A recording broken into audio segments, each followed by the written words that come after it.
Professor DM Mamata Garu.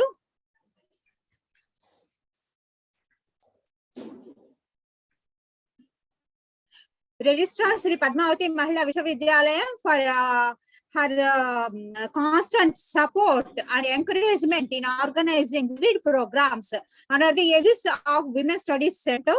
And also, I would like to extend my heartfelt thanks to our Dean, Professor K. Anuradha Garu, Dean, School of Social Sciences, Humanities and Management, and Dr. P. Neeraja, Head in Charge, Women's Studies Center and Department of Women's Studies, and organizing secretary of this national webinar. I also cordially welcome our valuable resource persons, Professor Shakila Shamsu and also Dr. Rajesh, for their ready acceptance to act as resource persons for this webinar.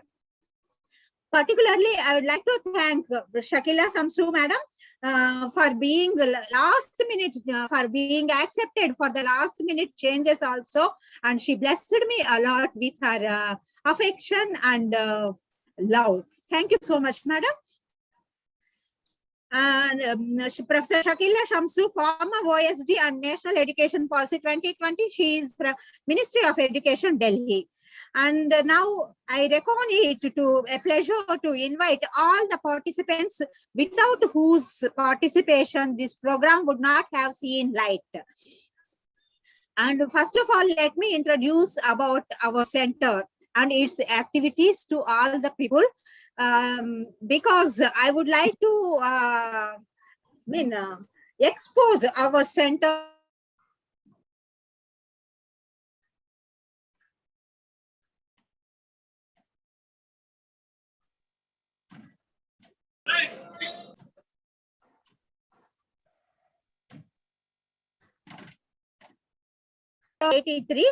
And the vision of the university is to be a premier center of education, both general and professional, for women to acquire knowledge, skills, and attitudes.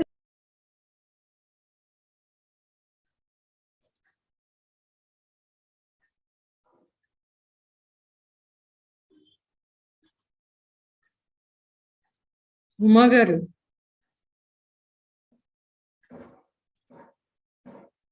What happened?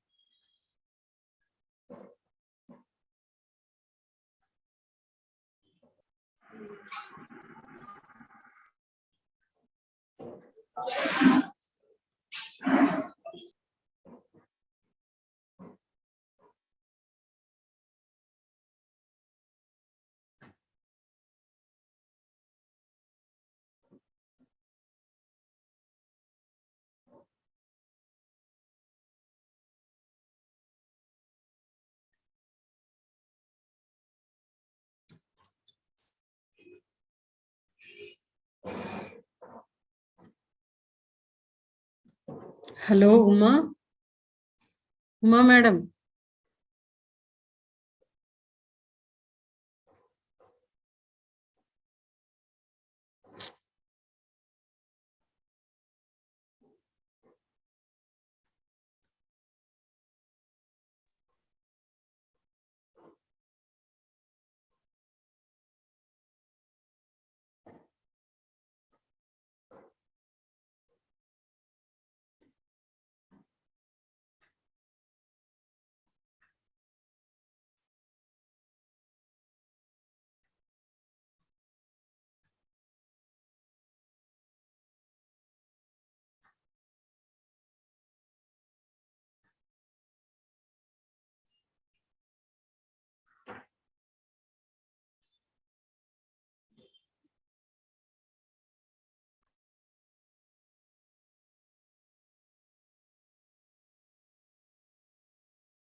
Hello.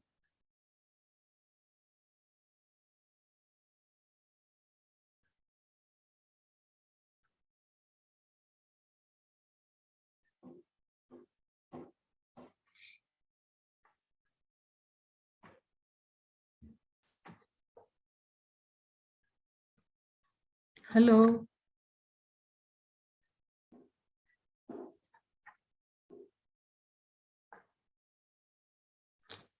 Neeraja గారు, Neeraja,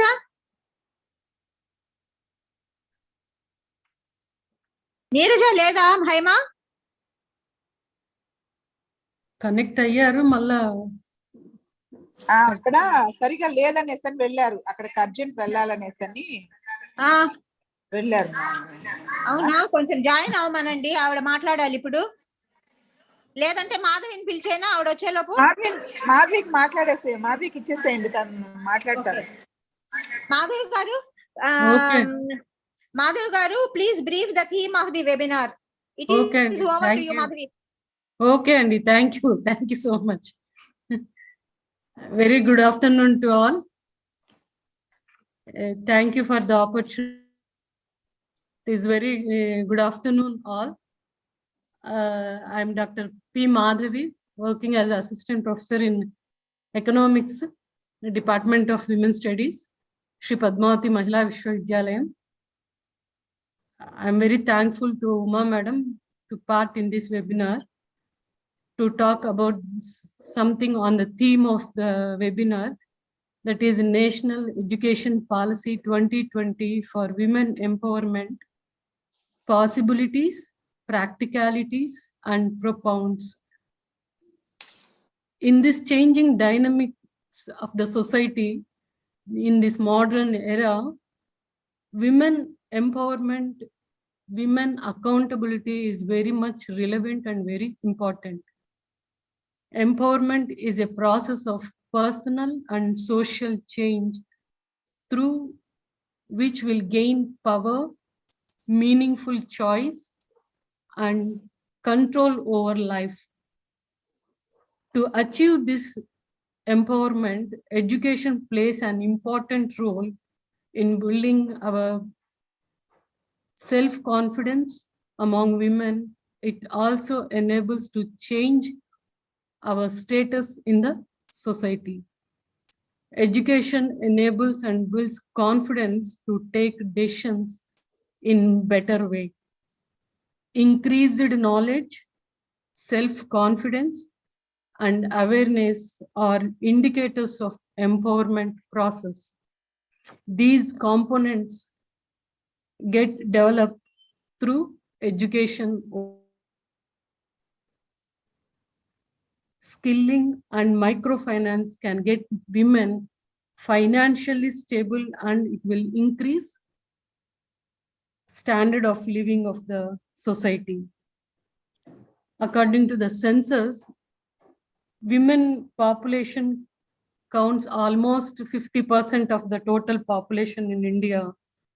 So the focus of the government has shifted from women development to women-led development. Women is also part of in the development process.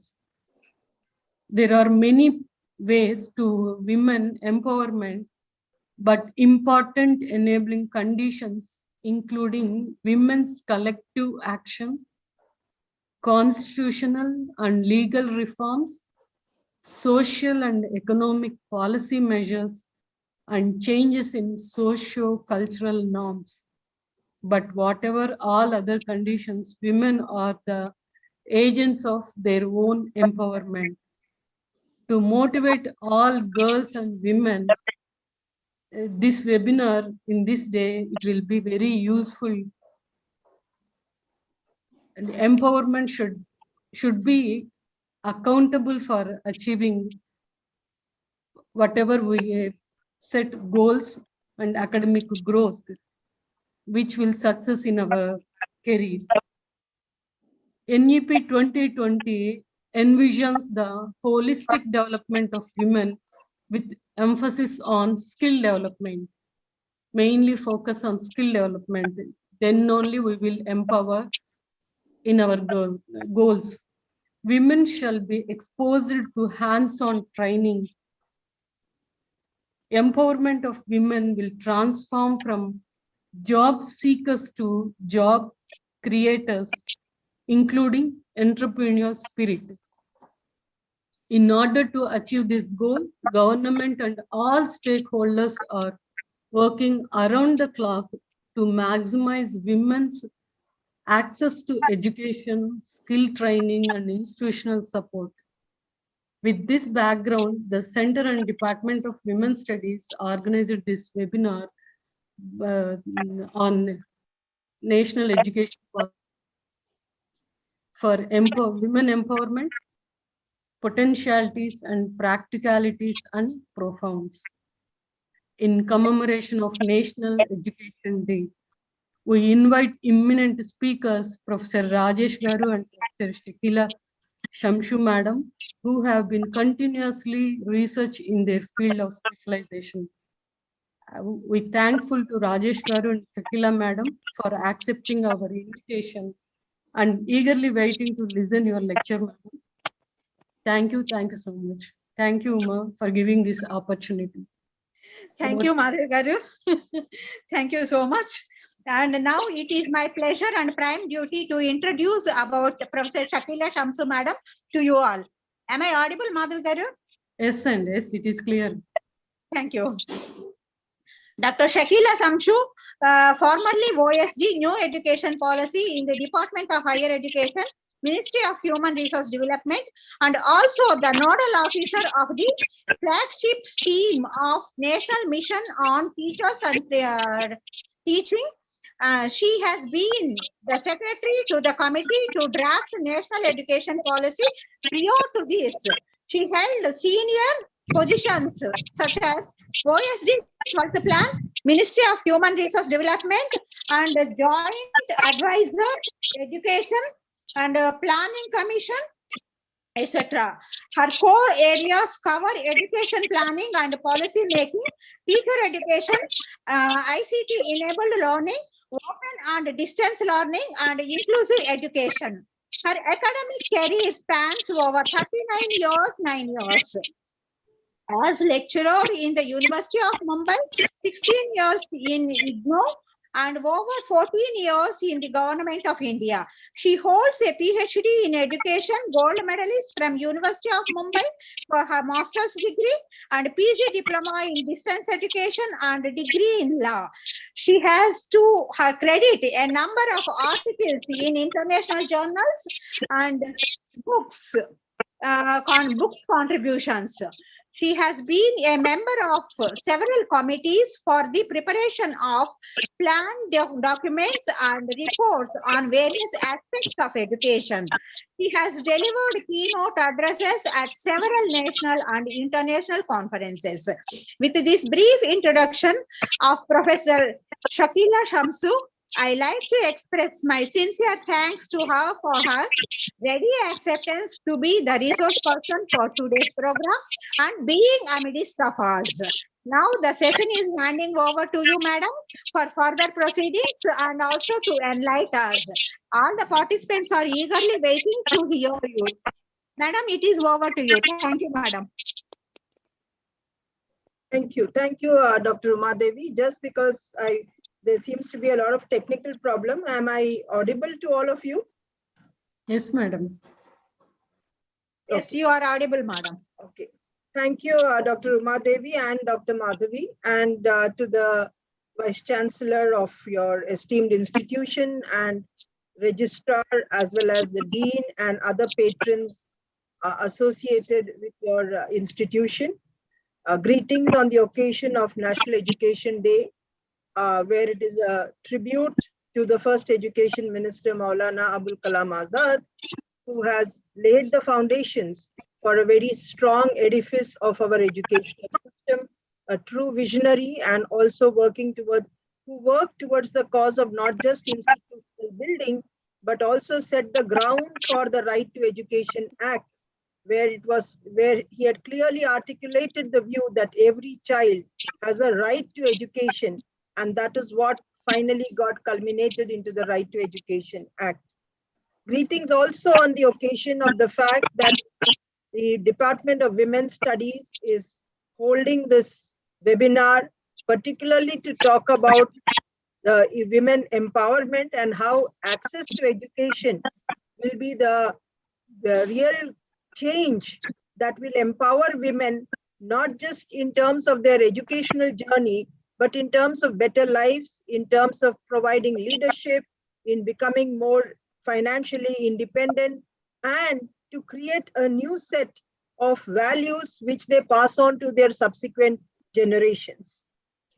Thank you for inviting me, and given the fact that we've had some sort of a delay in the program, I'll try and keep my talk a little bit brief so that we can conclude by about 3:30 or so. Now, this particular discussion, I think, has been set in the context of the National Education Policy 2020, as was said by Dr. Madhavi while reading out the theme of this webinar. And as educationists and all educators, we need to understand that this national education policy has sort of tried to bring about a transformational educational policy.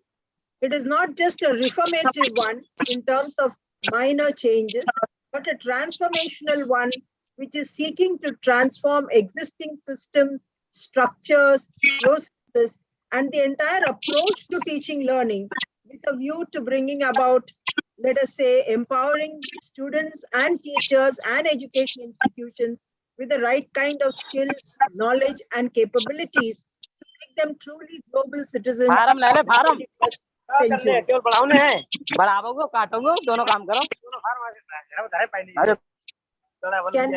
we request people to mute their mics, please? I request you all to mute yourself. एक काम करो तुम्हारे काम जितने विकलांग हैं उन संजय को नाम बताओ सबके Thank you. Participants, please mute yourself. 100 में 100% तुम्हारा पूरा फुल नाम होगा और 100% मिलेंगे. Yes, ma'am. Yeah. So to put it in that context, we must understand that any society's further development is only possible if it is a sustainable development. And for having a sustainable development, all participants must get an equal opportunity or an equality of opportunity. It is in that context that the NEP 2020 is seeking to achieve the goals of access, equity, quality, affordability, and accountability, which are the 5 goals that the NEP 2020 professes. But what is more important is also to understand that India today is at a position where we have the largest youth population in the world. And when we say the youth population, it includes both girls and boys, men and women. And it is important that both males and females and transgenders have an equal access to all levels of education. So in this context, I'm just trying to cover within a short span of about half an hour how the NEP 2020 and how many other reforms that the NEP is talking about is seeking to bring about a transformation in the educational status and the educational transformations that we want to bring about in our girl students.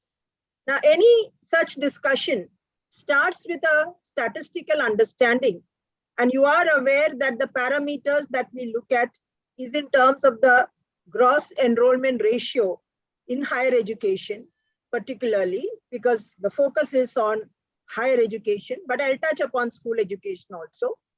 That in the GER that we're talking about in higher education, in the All India Survey of Higher Education, where we say that our GER is 27.1, the GER as far as the females are concerned is about 27.3, which means it is above the national average, and it is the GER of the males, which is just about 26.9. Now, this is a statistic which many of us have not really understood the gravity of it. because in a certain sense, female education or women's education has gone ahead, and the transition rate from the secondary school education to higher education is seeing that more girls are joining into higher education as compared to boys.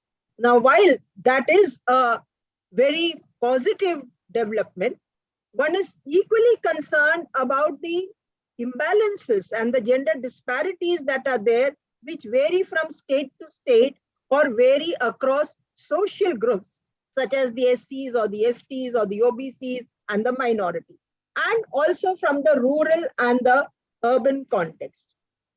Now, in school education also, while one is very conscious of the fact that the number of out-of-school children at elementary stages is substantially high, one is gravely concerned about the fact that the number of out-of-school children of girls outnumber that of boys. And that is not just confined to India. Globally also, the UNESCO data seems to suggest the same thing, that across the world, particularly the Asian countries, one is seeing a larger number of girls who are not in school. And therefore, the NEP 2020, its very first mission is trying to talk about a very robust early childhood care and education program, where we would like to get the 3-year-olds into the schooling system, not the formal schooling, but the joy-based learning, and also achieve through the mission that we call our foundational literacy and numeracy, to achieve universalization of school education right from preschool, starting from the age 3 to the age of 18. Now, universalization of schooling education, including up to the secondary stage, and I'm sure all of you have read through the National Education Policy 2020. We are talking about the 5+3+3+4 stages, which is the foundational stage from 3 to 8, the preparatory stage from 8 to 11, the middle stage from 11 to 14, and the secondary stage from 14 to 18. Now, across the stages, by 2030, it is a very tall order to talk about, given the fact that we have not really universalized up to secondary education. But we have set that as a quantitative target with a time target, that we will achieve universalization of secondary up to secondary education by 2030. Now, this is very significant, because if we are achieving universalization and ensuring 100% of children are in the schools up to their secondary education up to age 18, then the transition rate into the higher education will be much higher than the current transition rate of just about 67%. And therefore, we set a target of reaching 50% by 2035. So from the current 27.1, which in absolute terms is a number of about 38.5 million students, we would like to reach almost doubling that number, which means something around 60 million students or 65 million students to be reached by 2035. So if one has to reach this, you cannot ignore the strength of the female population. And like Dr. Madhavi had mentioned, the census shows that women constitute almost or more about 50% of the population. Now, it would therefore be equally important that all the stakeholders, and you know that education is a subject in the concurrent list, and state governments need to work out strategies to ensure that girls right from their schooling stages continue to be retained in the educational system, so that they continue to pursue and complete their schooling and also go on to reach higher education. Now, the NEP right from the early stages of education, the early childhood care and education, where we are talking about joy-based learning, then going on into the preparatory stage, at all these levels, into the middle stage and the secondary stage, your entire schooling, then into the higher, the technical, the professional, all these areas, including vocational education. We have all throughout had a common thread. And I'm sure all of you have seen that access and equity are more or less not there in watertight compartments, but they almost work in complement to each other. And therefore, any inequitable access to education results in inequities across social groups, across economic groups, across geographical locations, across learning disabilities, and so on. So when we look at the education of girls and women, we have in the policy talked about creating what we call a gender inclusion fund. Now that is the most important reform that we are looking at from the point of enhancing the number कितने of voltage girls निकालना coming into education. I think you must tell this participant. Meter भी सही कर दो I यार can't speak like this. Or you mute it as an administrator from your side, please.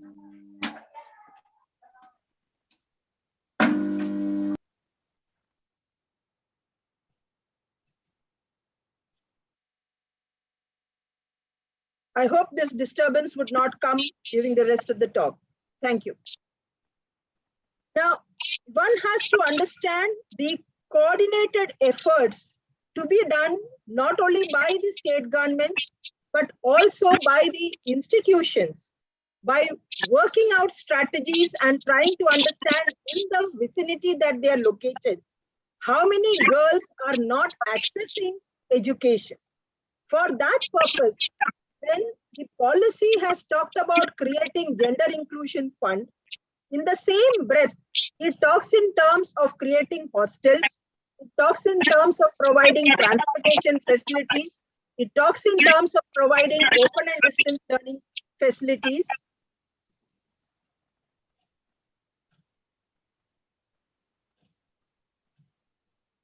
It talks also in terms of trying to provide enhanced scholarships and free ships so that more girls who are meritorious but not having the financial means are not denied access to education.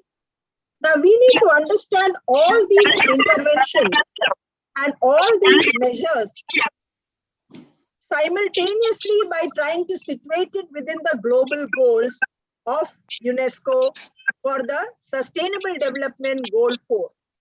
Now the Goal 4 is aiming to ensure inclusive and quality equitable education all with lifelong learning opportunities, has 7 targets, and one of the targets has got 3 more sub-targets, making it 10 in all. The running theme in all these targets is to ensure that both boys and girls have access to quality ECC programs, access to quality elementary and secondary, access to having literacy and numeracy skills, access to having opportunities for equal and quality higher education and technical education and tertiary education, including, as was pointed out, vocational education, which is the skilling part of it. Now, to achieve that, while the targets read as ordinary goals that we set, one has to really work towards that direction in terms of trying to understand where are the current gaps. Now, as a women's studies department, you are all aware that women generally are having an index of disadvantage. It starts from pre-birth, it goes on up to their health and nutritional levels, and it continues as a social problem as they grow higher and higher. We are actually trying to use education as an enabler and a catalyst to change that narrative where girls stand at a disadvantage. Now, that is really a dichotomous situation in a country like ours, where sometimes cultural mores, sometimes, let us say, inbuilt prejudices have all throughout denied girls the access to education. And when there is an economic necessity, it is a girl's education which comes in first for the sacrifice by a family. Looking at this entire scenario and also accepting that girls coming from scheduled castes, scheduled tribes, other backward classes, minorities, those living in geographically inaccessible areas, those with learning disabilities and physical disabilities, these categories, there is a double index of disadvantage. So we need to ensure that not only the infrastructural facilities, also the transportation facilities, learning resources, teaching learning resources, providing scholarships, providing access devices to those with learning disabilities, all work together to achieve the goals of universal access and reducing the inequities or the gender inequalities or the gender disparities that are currently there. I must be quite optimistic and positive that given the trend that we have seen in the enhancement of enrollment and girls coming from all various cross sections of the society, continuing their education to higher levels and into technical and professional education, I am, at least as not just a policy maker, but as an educationist and coming from the section of that gender, feeling that our perspectives have changed a lot. And Professor Dr. Madhavi mentioned one point. Women themselves are the agents of change. So if a mother is able to instill in the daughter or the girl child the importance of her health, her nutrition and education right at an early age, that instilled, let us say, importance that that mother is giving to the girl child will sustain itself over a period of time. And that sustaining, which has come in through internal, let us say, internal messaging that has come in from the mother or from the grandmother, will also need to be supported by other aspects in the ecosystem. So the NEP 2020, as rightly pointed out, has throughout the entire continuum of education, right from early childhood care and education and in the schooling stage. Now in the schooling stage, for example, we have talked about mother tongue education and home language education. To a great extent, the multilingual approach that we are doing and the mother tongue education might see a great response of more number of girls coming into schools, because then you don't have to have an additional burden of learning a new language, but you're learning in a language that you're most familiar with, because it helps cognitive development and it helps better assimilation of knowledge and learning as such. So better learning is taking place. Now, access and equity is one aspect of it. The other is the quality of education.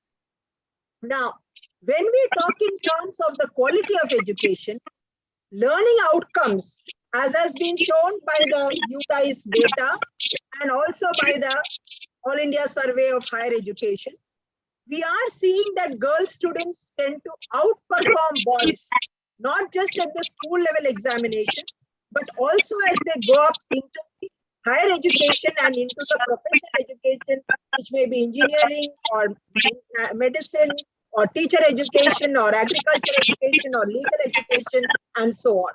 Now, this change where the learning outcomes of girl students are indicative of one fact, that given the right opportunity, given the right type of inputs and the learning support and the institutional support, girls perform as good or even better than their male counterparts. Taking that into account, it is important that women choose their courses in a manner that maximizes their talents and their potential. Now, as a women's university yourself, and the fact that we are having an increasing number of institutions which are created for women, Though as a policy, we have not really said that we should have exclusive women's university, because we are talking more in terms of multidisciplinary, holistic education. And when we talk about holistic education, it involves that the students study together, whether they are males or females, and therefore the policy is not saying that we should have more women's university, but the caveat is that where access to education is a big issue, where girls' safety is an issue, where lack of transportation facilities are not there, and generally there is a resistance to girls going into co-ed education, we must be able to encourage, institutions which are exclusively for women. And so the policy has not really made out a strong case either or, because it is actually taking into account under the chapter on equity and inclusion that socially and economically disadvantaged groups include women, include transgenders, and if there has to be specific intervention by creating only girls hostels and only girls institutions, so be it. So one aspect is a very important aspect in this changing social fabric, where on one side we are moving towards modernity and progressiveness, but we are seeing increasing crimes against women and young girls. And therefore the safety, while talking about inclusivity, the aspect of safety becomes equally important. Now, safety at early stages and in the schooling education, it has been shown that not just the safety, but also a sharing environment. For example, having girls' toilets. Unless you have sanitation facilities and unless you have working girls' toilets, you will not find children who have reached maturity continuing their education because of practical inconveniences. So one major effort that we did to ensure that girls do not drop out after class 6 or so is to ensure that there are working girls' toilets which are hygienic and which will ensure that there is water available. These are cleaned on a daily basis, and therefore these toilets are one important aspect which will ensure their retention to the secondary stage. At the early elementary stage, we have also seen the aspect of nutrition, and the midday meal scheme has been an effort to ensure that children are given nutritional value or calorie. The food that is given is of a calorific value suited to their ages. And you know that in a country like India, where poverty is a major issue, malnutrition is a major issue, unless you provide nutritional supplements and ensure that children are not sitting on hungry stomachs. And particularly, as I said, the discrimination in the homes is the boy child is fed, but the girl child is starved. In that scenario, such schemes like the midday meal scheme seek to sort of arrest that imbalance by ensuring that both boys and girls are given equally nutritious food. So in elementary stage, as well as in secondary stage, plus giving them cycles, giving them free textbooks, giving them other measures of learning support that is needed. These measures, including your school uniforms and so on, continue not just for girls alone, but wherever needed in government schools for boys also. The idea is that the NEP 2020 has not talked in a separate section of education of girls or women, but have included it in the ambit of socially and economically disadvantaged groups to also recognize, as I mentioned earlier, the double disadvantage of girls and transgenders who come from categories like the SC/STs, the minorities, the OBCs, those with disabilities and with learning disability. Now, using technology to handle the education and particularly to reach out to girls who may not be sent into schools because of their physical disability or because of their learning disabilities or because of their social taboos is one way by which technology can be a great leveler and encourage girls to continue in their education. Now, another important data is the role of the woman teacher. Female teachers and having more female teachers in school education has been shown to encourage greater girl enrollment in schools.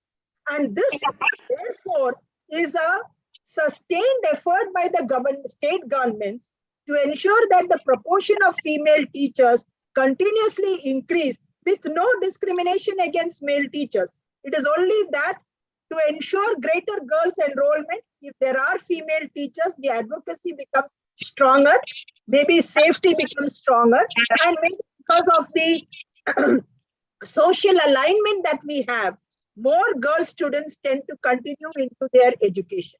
All these efforts are intended to ensure that there is lesser number of dropouts that take place in the school education and that girls are retained into the secondary stages of education. Now, in higher education, the UGC and the All India Council for Technical Education have a number of schemes aimed at trying to ensure greater women participation, ensure that they are contributing to research studies through scholarships, which are in addition to maybe the JRF and the SRF and other scholarships. But let me come back to the aspect of the policy talking in terms of the Gender Inclusion Fund and the Social Inclusion Fund. Now, these two funds are earmarked funds. So in an institution or under a state government, under a budgetary allocation that is provided, that budget that you are providing for women under the Gender Inclusion Fund will be exclusively used only for serving the enhancing the educational participation of women. Now that is a major change, because without finances, you cannot try and make out measures or provide schemes that will encourage girls to come in. So just as in schools, you have the Kasturba Gandhi Balika Vidyalayas, which was a game changer, which ensured that children continued their studies up to class 8. Similarly, in higher education, having girls' hostels, having study rooms and other facilities, including having access devices in terms of for those which are physically disabled, those with learning disabilities, and we have done one more major reform in NEP for higher education. For the first time, our obsession with English language education, not that there is anything bad about having English language, we are all products of it and we continue to accept the importance of English as a language.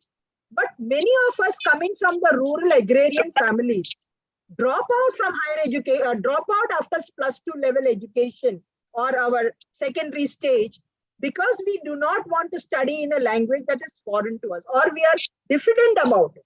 So for NEP 2020, we have said we will offer higher education in regional languages.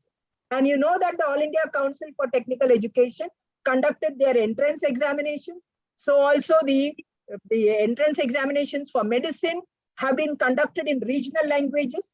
And we will see a greater number of girl students coming from rural agrarian families joining higher education because of this new change that has come about for offering it in regional languages, or at least encouraging bilingual education. Now, access and equity, as I said, is one dimension of it. The other is the importance in terms of quality. And one aspect of quality is in terms of encouraging girl students, not only for their enhanced learning experiences and enhanced learning outcomes, but also giving them equal playing field, level playing field with boys to compete for very prestigious projects and very prestigious domains of learning, cutting edge technologies that are there, including, as we mentioned, entrepreneurial skills. So startups, incubation centers, tying up educational institutions with industry and research laboratories, both girls and women. And here I must mention about the Department of Science and Technology and their Inspire Awards and Inspire scheme, which allows for them to take up a career in science and technology.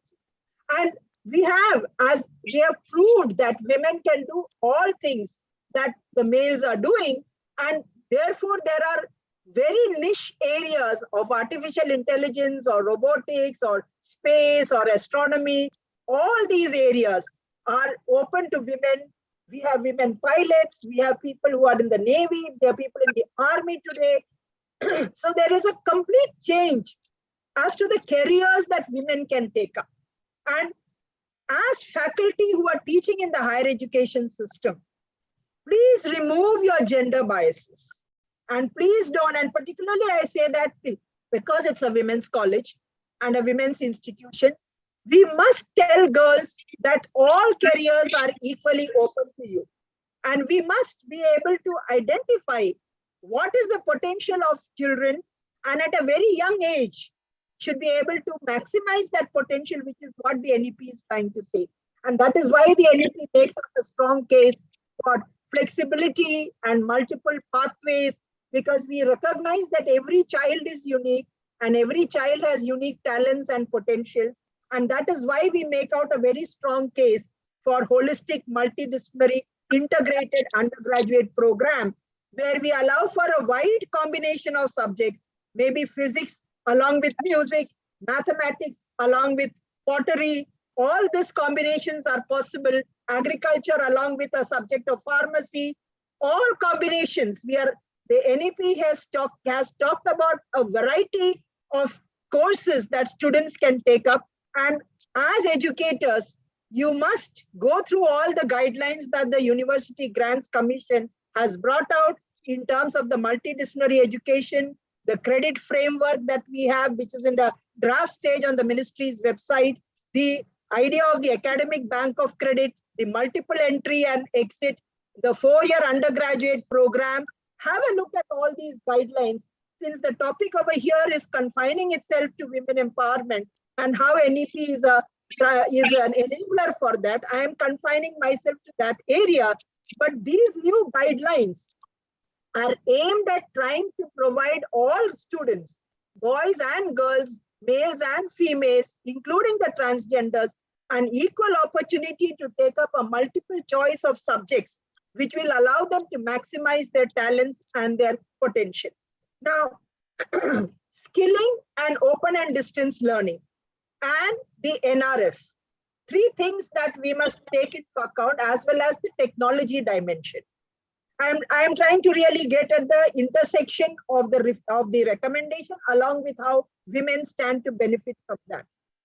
Skill-based education, which starts from class 6 onwards or the middle stage onwards, is something that we would like to take up in a mainstreamed manner. What we have seen is that we treat vocational education and skill education as secondary to mainstream education. As a consequence, it has fallen between the stools, and we continue to create a kind of a bias against vocational education, not realizing that world over, the need of multiple competencies and multi-skilling calls for even general education graduates to have multiple competencies and multiple skills. Therefore, the kind of skill-based courses that we bring about in logistics management, in coal, blockchain, in agribusiness, in self-financing and microfinancing, all these, including the pharma sector, the healthcare sector, the micro and medium and small MSME sector, all these, we need to start on making our students understand at that stage of induction meeting that we will offer these kind of vocational courses, which you can take along with other courses in your mainstream undergraduate program itself. And as I said, let us not distinguish that these cannot be taken by girls, that all of them can take up any of these courses, including in cutting edge technology like artificial intelligence, big data, robotics, the augmented reality, virtual reality, machine learning. We need to bring that out. And you know that the IT sector is one area where you're seeing a larger number of girls getting into that sector. And you must not confine yourself to just the computer science and the IT, but go into these new cutting edge technologies, or what we call the disruptive technologies. But it is equally important that we encourage research skills. And the NRF that the NEP has talked about is one where at undergraduate education, we want to encourage children taking up or developing an interest in research, which we are hoping to actually start at a very young age from the class 6 onwards or from the middle stage onwards. But the interlinkages between education institutions, research laboratories, industry, and idea of developing patents, having their own incubation centers, having innovation cluster centers. These are all some of the initiatives by which you can give equal opportunities to girls to take advantage of startup education and also develop, as we said, their entrepreneurial skills. And we as Indians, mind you, we are known in business families and in the corporate world to have many women who have reached those echelons of power, because traditionally our entrepreneurial skills are on a higher side. And therefore, it is not that women lack the entrepreneurial skills, but they need to get the right push and the right direction so that they are able to hone that. And you and me as faculty have a very important responsibility to actually nurture that, identify that, and nurture that. So make use of that facility also, which the NRF is talking about. Now, technology is something that we have all come to accept and which needs to be leveraged as an equalizing force and also as a democratizing force, and one which will enhance access along with quality. So today you are having a webinar where I think the resource persons are not in Tirupati, but across 2 parts of this country. You can use resource persons from across the world thanks to technology today. Developing blended models of learning and encouraging our faculty to also use this technology to encourage even girl students to be able to take advantage of technology in a way for integrating their learning process, enhancing their learning experience, and also reaching out through the networks to resources and people which hitherto they did not have access to. So here again, that the male and the female part of it, I only want to say that there is a general feeling that boys tend to use technology in a better manner. There is no such evidence to tell us that, and therefore we should encourage our girls also to do that. I'll just stop with the issue of faculty. And the policy has talked in terms of energized, motivated, and capable faculty, has talked about a lot of reforms that is to take place in teacher education.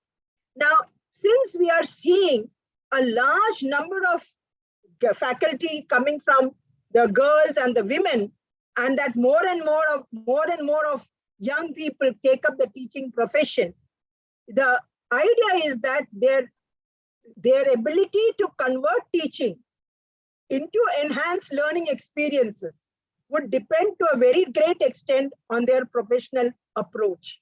And therefore, the creation of active learning environments where women faculty also tend to use problem-solving techniques, quizzes, gaming, and many other kind of projects and so on, will be an aspect that women faculty will have to start doing a lot of capacity building. Now, capacity building of faculty is something that this policy has emphasized upon, not only just once in a way, but a continuous professional development, which allows faculty to think in terms of moving up in their career progression, as well as for reaching leadership positions. This is a very critical part, having women leaders and having women in managerial positions, and we need to strive towards that. But as far as faculty is concerned, the policy has clearly laid down that we should encourage faculty, and I believe more women faculty should be able to take advantage of the fact that they can go on to reach academic leadership positions, not just of deans and HODs and so on, but to become pro-vice chancellors and vice chancellors of universities. So I am happy to see that a women's university here today has a number of women leaders, and some of you are the change makers.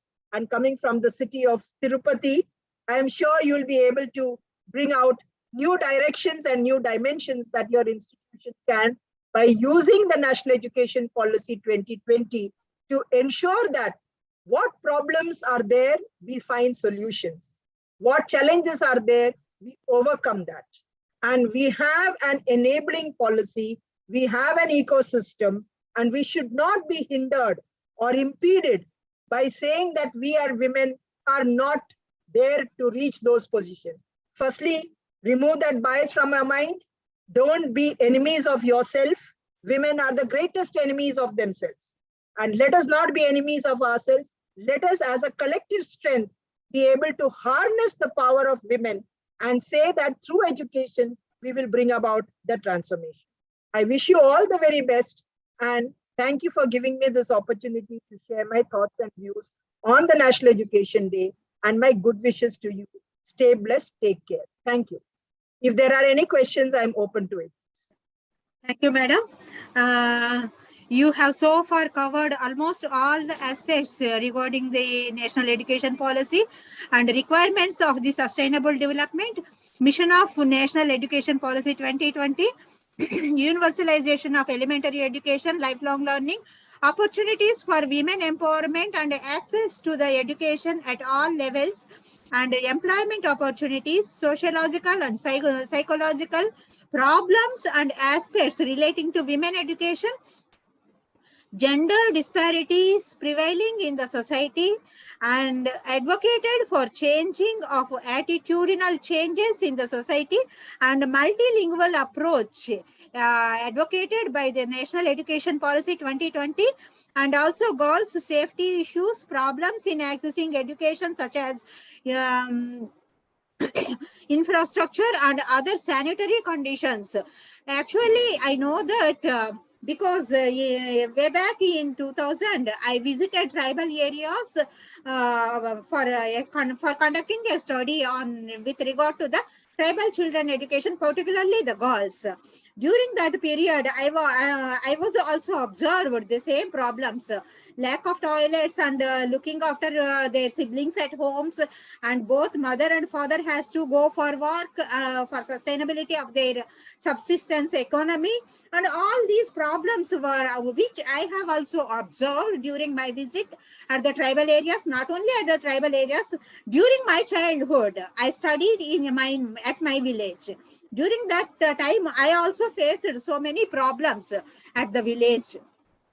And all these problems you have tackled, you have discussed so far, and also problems include with the economic issues of the problems, and also particularly with regard to the education of the girls. Even in educated families also, majority of the parents, they are opting for their son or male child education rather than the female child education, because they are of the opinion that girl child is the girl child, she will go away from our own house. So we need to educate our boy children. That is the tendency of the people, even in educated families. I observed so far all these years. My about 30 years of experience, I observed these things from the families, neighbors' families, and in the society's attitudes. So you have advocated for the bringing of attitudinal changes in the society. And apart from them, making education access to women and girls, and responsibility of the faculty in nurturing their their students, girl students, and to make them to achieve the empowerment parameters. And also the women entrepreneurs and their problems. Actually, in India only, previously it was 12%, and now it rises to about 15% of entrepreneurs are there in India. And because of majority of the families, they lag behind their girl children from the entrepreneurial programs, because after getting married, they have to move their family to some other place. This is the major barrier for the women for entering into the entrepreneurship. So all these are the barriers coming up across our life cycles. And also you have advocated for the faculty for the promote leadership qualities for the among the students, which is the only source to overcome the barriers. Thank you so much, madam, for enlightening us. And now the floor is open for questions. Audience can pose questions to the madam so that she may clarify your doubts, if any.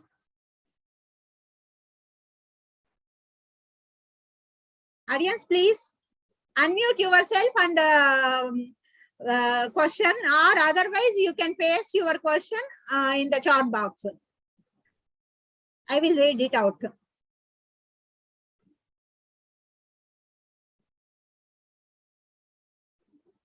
Any questions, please? 1, 2, 3. So no questions. Okay. Thank you, madam. Let us go for proposing a vote of thanks, madam.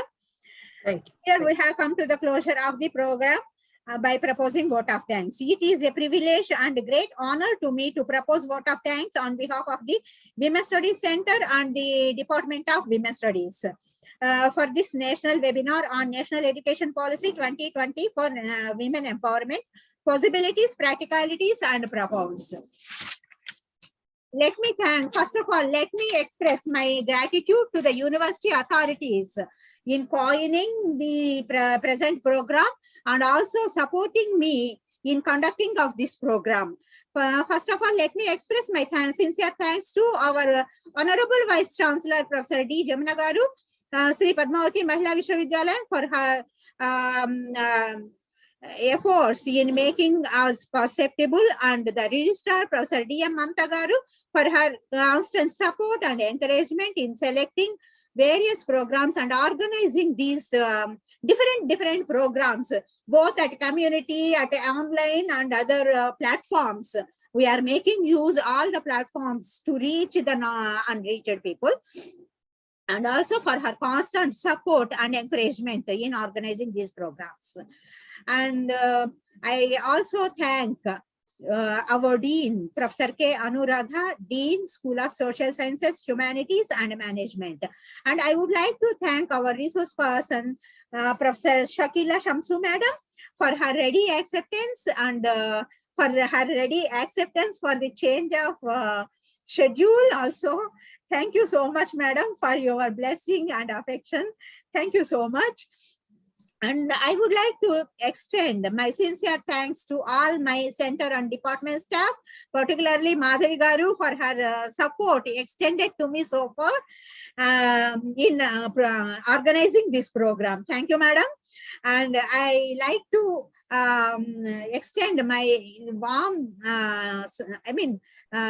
regards to all my center staff, department staff, for their constant support in organizing all the programs.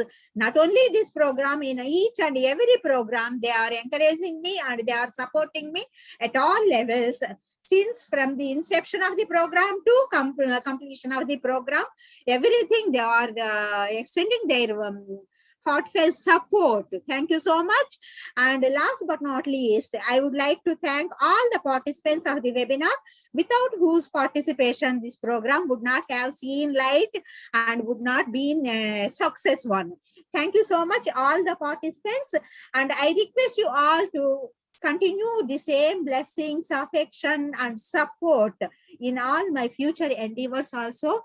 And very soon I am going to start conduct 2 faculty development programs also. Maybe in the December, I would like to conduct them. And I request you all to support me in the same manner by making programs success. Thank you so much. And I request all the participants to submit their feedback link, which is linked with your certificate. Otherwise, you can't receive the certificate.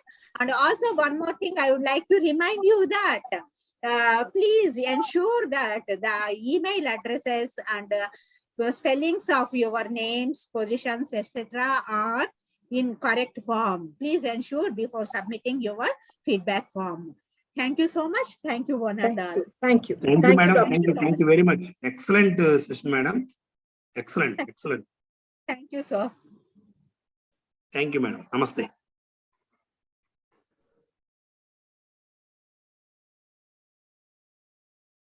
Madam, feedback link is where it is, madam? Yeah, it is in chat box, sir. Feedback link was already pasted by Madhavi, madam. Okay. Yeah, again, I am also pasting. Okay, madam. Okay. Thank you. Thank you, madam. Yes, please go through it and. Madam. Pardon? Thank you. Thank you. Wonderful session. Thank you. Thank you, Tausum. Thank you, Hopefully, ma'am. see you soon. Let Yes, us be in ma'am. touch. Let us be in touch. Yeah, sure, ma'am. Sure, ma'am. Thank you so much.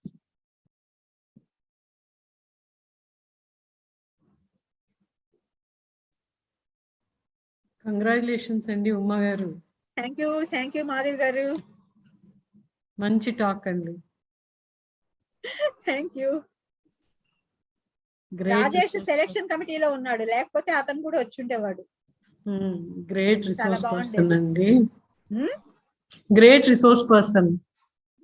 నిజమే madam చాలా బాగా Madam. మాట్లాడారు.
Madam, can I leave, madam? Yeah, you can leave, sir. If Okay, you madam. have if you have finished your feedback, submitted your feedback, you can leave, sir. Thank you, madam. Thank you very much. Thank you so much for attending the program, sir. Myself, Dr. MVSN Murthy, madam. Yes, sir. I am the principal of Ushadaya Master of Education College, Chodavaram, Visakhapatnam district, Andhra University area, madam. Okay, sir. Okay, sir. In December or maybe January, we will conduct a national level seminar in our MEd students. Okay. That is environmental education and teacher education. Good, sir. If it is possible, you will attend, madam. Definitely, definitely I will attend, sir. I will intimate to your university officials also. Okay, sir. Thank you, madam. Sure. Thank you very much. Thank you so much for attending. Excellent seminar, madam. Thank you, sir. Namaste, madam.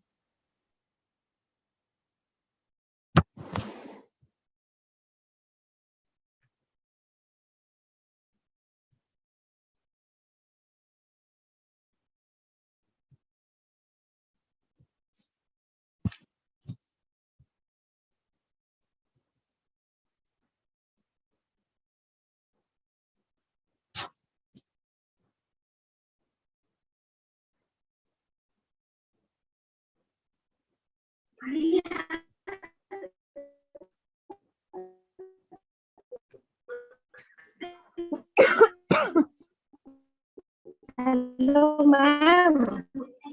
Hello. Can you leave? Yeah, you can leave, This ma'am. is the last part of the program. Hello. Hello. Hello, madam. Namaskar. Namaste.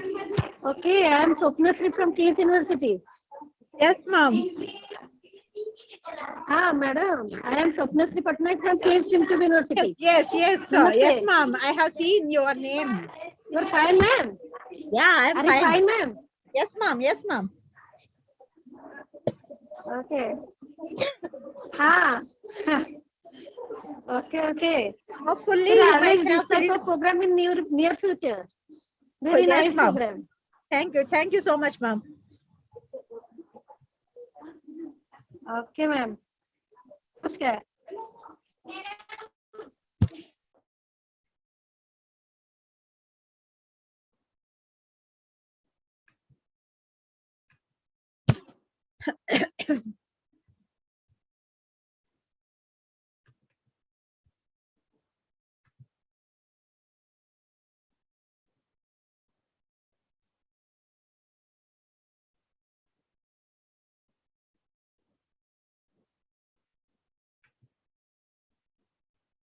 Shall I close now?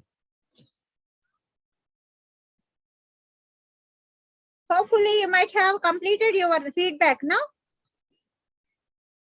Shall I close, please?